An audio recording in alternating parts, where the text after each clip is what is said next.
सभी साथियों को अयोध्या धाम के शिवम पांडे की तरफ से नमस्कार।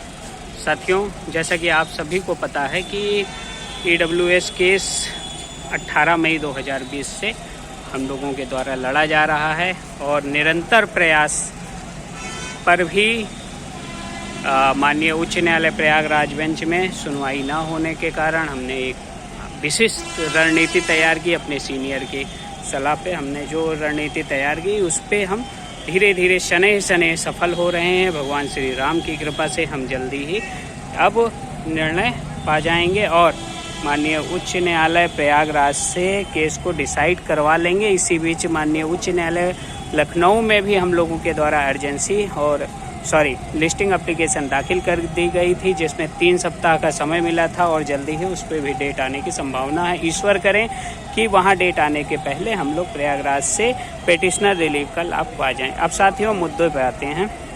मुद्दा यह था कि 69,000 शिक्षक भर्ती में EWS क्यों नहीं लागू किया गया है। तो साथियों, आप सभी को पता है कि EWS फरवरी 2000 मार्च में आया और सरकार कह रही है यह दिसंबर 2018 की भर्ती है। सरकार हमारे केस में दिसंबर 2018 कह रही है, जबकि डबल बेंच राघवेंद्र सिंह के आर्डर में 60-65 को बचाने के लिए सरकार ने कहा था कि हम भर्ती जल्दी ही निकालेंगे माननीय उच्च न्यायालय डबल बेंच के आदेश के बाद। और उसके बाद 13 मई 2020 को रिक्रूटमेंट प्रोसेस का जियो आया, जिस जियो को ही रिक्रूटमेंट प्रोसेस के जियो को ही बेसिक शिक्षा परिषद में वैकेंसी का जियो कहा जाता है। अर्थात वैकेंसी तभी निकलती है जब रिक्रूटमेंट प्रोसेस का जियो बेसिक शिक्षा परिषद सचिव निकालता है। और सरकार ने यहाँ पे थोड़ा सा जो है हम लोगों के साथ खेलने की कोशिश की, लेकिन हमारे पास माननीय सर्वोच्च न्यायालय का आदेश है जिसमें साफ साफ सरकार ने काउंटर दे रखा है कि हमारी वैकेंसी 13 मई 2020 एवं 16 मई 2020 की है। और वहाँ पर इन्होंने काउंटर इसलिए दिया था क्योंकि 60-65 को इन्हें बचाना था और बीएड अभ्यर्थियों के प्रति इनको सुदृढ़ रहना था और इनको वैकेंसी में बचाना था। और उसी काउंटर को आधार बनाते हुए माननीय उच्चतम न्यायालय ने सरकार को 60-65 का विजय तिलक पहनाया था और साफ साफ अपने आदेश में लिखवाया हुआ है कि भर्ती 16 मई 2020 13 मई 2020 के संशोधन में निकाली गई है। इसलिए हमको यह नहीं डरना है कि भर्ती कब निकाली गई, कैसे निकाली गई। हमें यह भी नहीं डरना है कि EWS लागू होगा कि नहीं। हमको सिर्फ सुनवाई के लिए तत्परता थी और तत्परता को आगे बढ़ाते हुए हम लोगों ने अपने सीनियर से सलाह ली। और मैंने साफ तौर पर अपने सीनियर से कहा कि सर, अगर 2 साल 2.5 साल में निर्णय नहीं आता है तो हमारे साथ बहुत ही चिंताजनक बात हो जाएगी और हम फिर कहीं के नहीं रह जाएंगे। तब हमारे सीनियर ने कहा कि याचिका फ्रेश में डालो, एक नई याचिका डालो और उसको फ्रेश में रखने के लिए डिमांड करो और फिर पुरानी फाइलों पे बहस प्रारंभ कर दी जाएगी। जैसा कि अंशुल के नाम से 916, श्री कृष्णा के नाम से 3522 2 नई याचिकाएं डाल के माननीय उच्च न्यायालय में जज महोदय के समक्ष हम लोगों ने प्रार्थना किया कि सर जो है इसको फ्रेश में रखिए। और उन्होंने फ्रेश में भी रखा।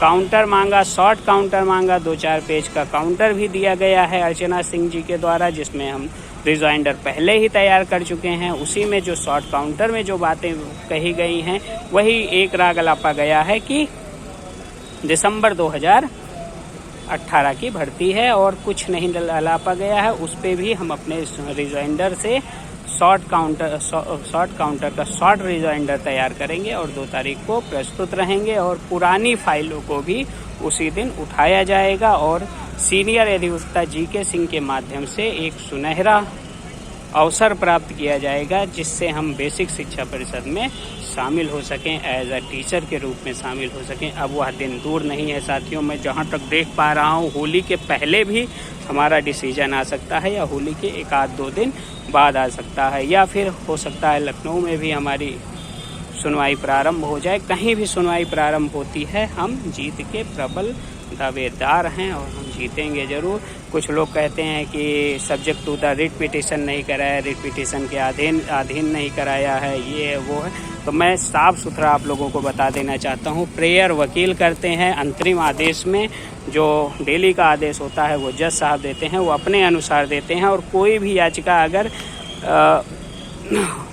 दाखिल हुई है तो उस पर निर्णय स्वतंत्र आता है। कहीं भी ये नहीं रहता है कि इसके अधीन नहीं करा है, उसके अधीन नहीं करा है, इसलिए कोई दिक्कत आएगी। साथियों, दिक्कत कोई नहीं आनी चाहिए और ना ही आएगी। ईश्वर पर भरोसा रखिए, मेरे ऊपर विश्वास रखिए। जिस तन्मयता और प्रतिज्ञा के साथ मैंने EWS केस शुरू किया था, उसी प्रतिज्ञा के साथ मैं आगे बढ़ रहा हूं। आप लोगों को एक बार फिर बता देना चाहता हूं, 916 और 3522 दोनों फ्रेश केस मैंने इसीलिए डाले थे कि मैं फ्रेश में सुनवाई करवाने में सक्षम हो जाऊं। अब मैं सनेह देख पा रहा हूं कि हम आगे बढ़ रहे हैं और फ्रेश में ही सुनवाई करा के जल्द ही मुकदमे को निस्तारित कराएंगे और अपने पीड़ित साथियों के साथ स्वयं बेसिक शिक्षा परिषद में शामिल होने का अवसर प्राप्त करेंगे।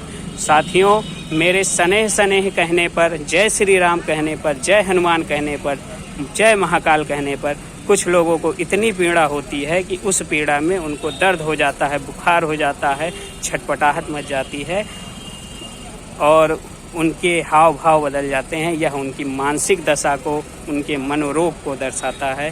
साथियों, विश्वास ऐसी चीज़ है जिसको अगर आप बनाए रखेंगे तो अपने मुखिया के द्वारा कभी भी आप कहीं भी किसी भी समस्या को नहीं प्राप्त करेंगे। आप हर एक समस्याओं को लड़ते हुए अपने प्रतिज्ञा को पूरा करते हुए आगे बढ़ेंगे। इसलिए सबसे पहली बात है, अपने मुखिया पर, अपने अगुवाकार पर पूर्णतः विश्वास रखिए।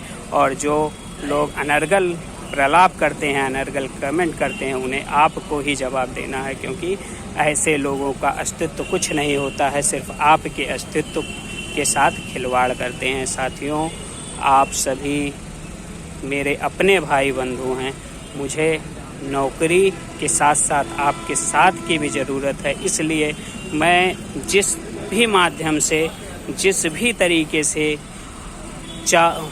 कोशिश कर रहा हूं, उस पर विश्वास बनाए रखिए और थोड़ा सा और समय दीजिए। देखिएगा, EWS केस आप और हम जीतेंगे और सरकार से अपने अधिकार को ले लेंगे। हमें 6900 पद नहीं चाहिए, हमें 69,000 शिक्षक भर्ती को कैंसिल नहीं कराना है, हमें 31,000 की लिस्ट को क्वेश्चन नहीं कराना है, 36,000 की लिस्ट को क्वेश्चन नहीं कराना है और 4-5 हज़ार की जो तीसरी काउंसलिंग हुई थी उसे क्वेश्चन नहीं कराना है। सिर्फ यह आदेश प्राप्त करना है कि EWS लागू नहीं हुआ था और लागू नहीं हुआ था। इस कारण से जो भी कोर्ट में उपस्थित हैं उन सभी अभ्यर्थियों को जल्द से जल्द उनके पदों को दिया जाए। बैकलॉग सीट से देते हैं, सृजित करके देते हैं या निकाल कर देते हैं, ये सरकार के ऊपर है। इसलिए हमारी लड़ाई किसी भी अभ्यर्थी से नहीं है, किसी भी चयनित अभ्यर्थी से नहीं है, हमारी लड़ाई सरकार से है और सरकार से हम पद लेने में सक्षम हैं। शॉर्ट काउंटर पर हम शॉर्ट रिजाइंडर कल तैयार करेंगे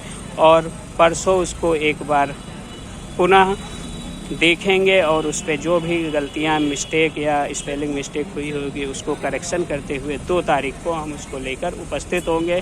संभवतः 2, 3, 4, 5 बहुत ही साथियों 5 को सैटरडे है, 2, 3, 4 उसके बाद फिर होली की छुट्टी के बाद बहुत ही अहम दिन है। हम अपने सभी सीनियर्स को उतारेंगे। सीमान सिंह जी, इरशाद अली हमारे भाई बंधु हैं, मेरे मित्र हैं। हम लोगों ने साथ में ही जो है वकालत शुरू किया था और अभिषेक पांडे सीनियर सर हैं, उनको भी उतारेंगे और most senior GK Singh ji को भी उतारा जाएगा। आप लोग विश्वास के साथ सिर्फ देखते रहिए क्या हो रहा है। आपके प्रथम दिन के विश्वास को हम खंडित नहीं होने देंगे। EWS याचिका में विजय श्री जरूर होगी और आदेश न सुरक्षित करवाकर तत्काल में आदेश की 1-2 लाइन जरूर लिखवाने की कोशिश की जाएगी, जिससे 2 महीने 2.5 महीने वेट ना किए करना पड़े। आप लोग विश्वास बनाए रखिए और आप लोग ईश्वर से प्रार्थना करते रहिए कि जिस प्रण को, जिस प्रतिज्ञा को लेकर मैं प्रथम दिन चला था, वह प्रण और प्रतिज्ञा पूरी कर सकूं और आप लोगों के साथ अपने आप को भी बेसिक शिक्षा परिषद का एक दावेदार अभ्यर्थी बनाकर एक मास्टर के रूप में अपने आप को संघर्ष से मुक्त कर सकूं।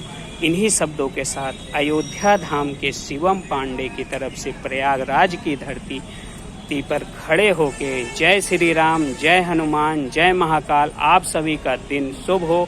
आने वाले समय में आप सभी मेरे साथ बेसिक शिक्षा परिषद में सहायक अध्यापक के रूप में चयनित हो। इन्हीं शुभकामनाओं के साथ पुनः जय श्री राम, जय हनुमान, जय महाकाल।